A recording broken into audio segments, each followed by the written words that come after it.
우리가 지금까지 안드로이드라고 하는 걸 이용해서 또는 안드로이드 OS 위에서 동작하는 앱을 만드는 방법 간단하게 한번 살펴봤어요. 우리가 아무것도 지금 모르는 상태에서 살펴본 거기 때문에 사실 구체적인 내용은 잘 아직 모릅니다. 그리고 구체적인 내용을 알아야 된다라고 제가 말씀드리는 것도 아니에요. 우리가 그 내용은 이제 나중에 차근차근 알아가게 될 거고요. 무작정 따라해서 정상적으로 동작하게만 만들어 주시면 됩니다.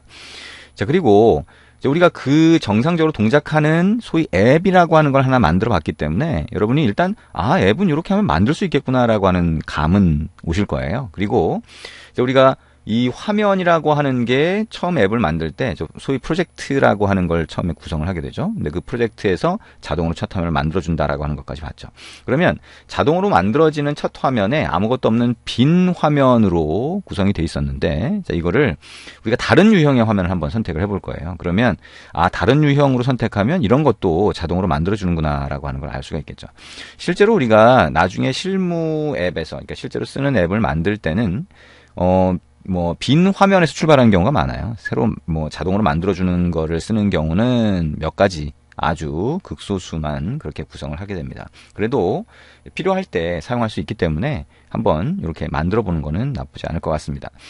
이게 스타트, 시작 화면에서 스타트 메뉴 다시 한번 눌러보고요. 새로운 프로젝트를 하나 만드는 화면이 되겠죠. 그래서 여기다가 techtown.org 이렇게 여러분 다른 컴퍼니 도메인 이름으로 넣어주시면 되겠죠. 그리고 애플리케이션 네임이라고 하는 데다가 헬로우 3, 4 이렇게 넣을 수도 있고요. 저는 지금 헬로우2라고 하는 게 없으면 이렇게 헬로우2라고 입력하셔도 됩니다.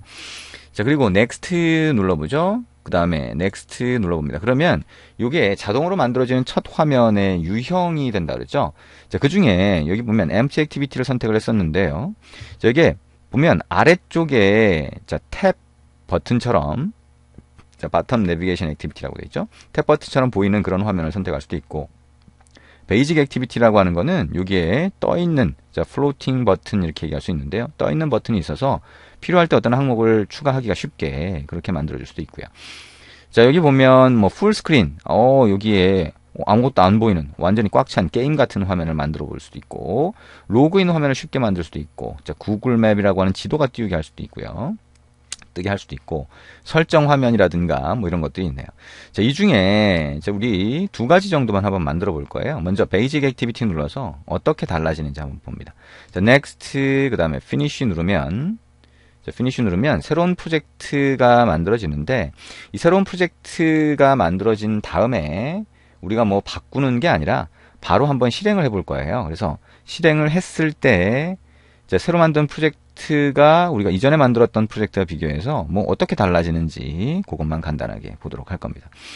프로젝트가 만들어지는데 시간이 약간 걸릴 수 있겠죠. 여러분의 노트북이나 PC의 사양에 따라서 걸리는 시간이 좀 다를 수 있어요.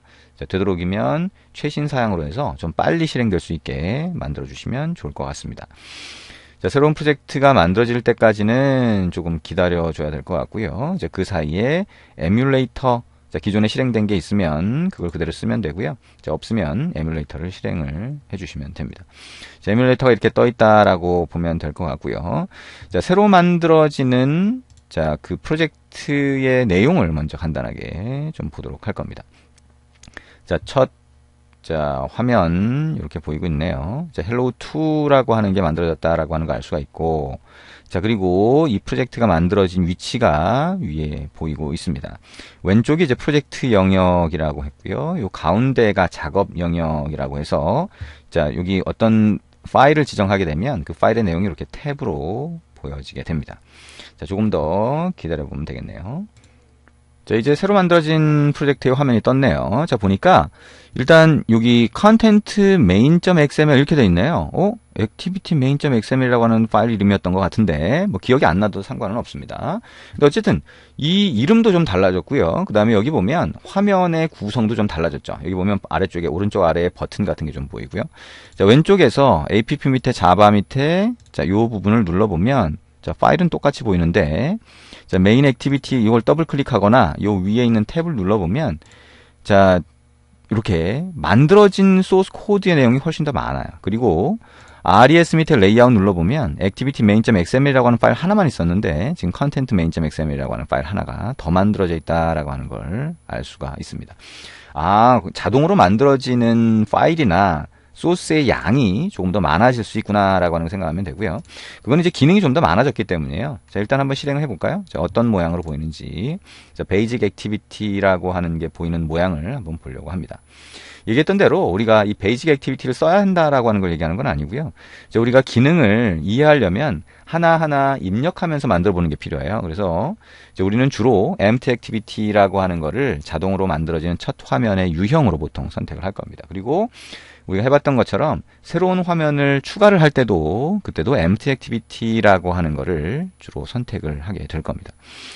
자, 앱이 실행되는 과정에 있고요. 자, 에뮬레이터 쪽을 한번 열어보면 자, 앱이 실행되면 이렇게 보이겠죠. 달라진 건 뭐예요? 오른쪽 아래에 버튼이라고 하는 게 이렇게 하나가 있고요. 버튼을 누르니까 아래에서 잠깐 보이는 화면이 나타났다 사라졌네. 이거 스낵바라고 하는데요. 나중에 필요하면 여러분이 쓰실 수 있을 겁니다. 오른쪽 위에 보면 이렇게 메뉴가 또 떠 있어요. 그래서 이런 것들이 더 추가됐다라고 하는 거 생각할 수 있습니다. 자, 이전 화면 한번 가보고요. 자, 이렇게 새로운 화면의 유형을 선택할 수 있다라고 하는 거 알 수가 있죠. 자, 그러면 이제 에뮬레이터에 실행되어 있는 거를 중지하고 싶으면 이 빨간 버튼을 한번 눌러주시면 되고요. 그 다음에 새로운 걸 또 만들고 싶다라고 하면 이 파일에서 Close Project라고 하는 걸 누르시면 이렇게 시작 화면으로 돌아가게 됩니다. 자, 시작 화면에서 다시 Start a New 안드로이드 프로젝트라고 하는 거 눌러보시고요. 이번에는 헬로우 3이라고 한번 입력해 볼게요. 여러분 뭐 4든 5든 이렇게 입력하셔도 되고요. 그 다음에 Next 한 다음에 이번에는 자동으로 만들어지는 첫 화면의 유형에서 내비게이션 드로우 액티비티라고 하는 거 한번 선택해 볼게요. 그리고 Next Finish 눌러봅니다. 자, 그러면 새로운 프로젝트가 만들어지는데 이제는 훨씬 더 복잡하게 만들어지게 됩니다. 자, 기능이 훨씬 더 많아졌기 때문이고요. 자, 내비게이션 드로우라고 하면 우리가 보통 요즘에 사용하는 실제 앱에서 보면 왼쪽 위에 햄버거 모양 아이콘이 있어요. 줄 3개 가 있는 거. 그걸 누르면 바로가기 화면이라고 해서 왼쪽에서 쓱 하고 나타나는 그런 화면을 볼 수가 있죠. 자, 그거를 내비게이션 드로우라고 안드로이드에서는 부르게 되는데 그걸 자동으로 만들어주게 됩니다. 그래서 그 기능을 담당을 해야 되니까 소스 코드 양도 훨씬 많겠죠. 그래서 여기 보면 컨텐트 main.xml 아까 비슷하네요. 근데 여기 왼쪽에 보니까 res 밑에 레이아웃 밑에 xml 파일이 4개나 만들어져 있어요. 그리고 자바라고 하는 데 가서 여기 보니까 메인 액티비티는 하나죠. 그 다음에 메뉴라고 하는 데 가서 보니까 막 이런 것들이 만들어져 있어요. 이것도 다 empty activity라고 하는 걸 선택해서 만들었을 때는 보기 힘들었던 것들이에요. 자, 뭐 자세하게 이게 어떤 파일이고 어떤 기능을 담당한다라고 하는 걸 지금 보려고 하는 건 아닙니다. 다 대충 자, 뭐를 선택하느냐에 따라서 기능이 달라질 수 있고 그 기능에 따라서 자, 지금 보면 뭐 소스 코드의 양이라든가 아니면 화면 구성이 좀 달라질 수 있다라고 하는 걸 한번 보시라는 거죠. 자, 이제 이것도 한번 실행을 해봅니다. 그래서 OK 눌러서 에뮬레이터 쪽으로 한번 실행을 해보면 자, 얼마나 기능이 다양하게 구성되어 있는지 확인하실 수가 있을 겁니다. 자, 바로가기 메뉴를 위한 기능이 들어가 있다라고 생각을 하면 되는데요. 자, 대신 자동으로 만들어지는 게 많으니까 이걸 이해하는데 좀 시간이 걸리겠죠. 이거는 여러분이 이제 나중에 차근차근 하나씩 이해해 가게 될 겁니다. 지금 우리가 보려고 하는 거는 우리가 버튼 몇 번 이렇게 누르고 그죠? 마우스로 클릭 몇 번만 하면 앱이 만들어질 수 있다는 거예요. 그래서 여러분이 누구나 다 자신감을 갖고 한번 만들어 볼 수 있다는 겁니다. 아까 베이직 액티비티라고 하는데 있었던 오른쪽 위에 메뉴라든가 아래쪽에 버튼 외에 왼쪽에 햄버거 메뉴 이렇게 있죠. 햄버거명 메뉴가 있습니다. 이걸 클릭하면 이렇게 나타나죠. 자, 상단에 사용자 프로필 같은 게 보이고요. 그 다음에 메뉴 같은 게 보입니다. 메뉴를 누르면 다시 없어지면서 여기서 어떤 기능을 동작하게 만들어줄 수가 있습니다.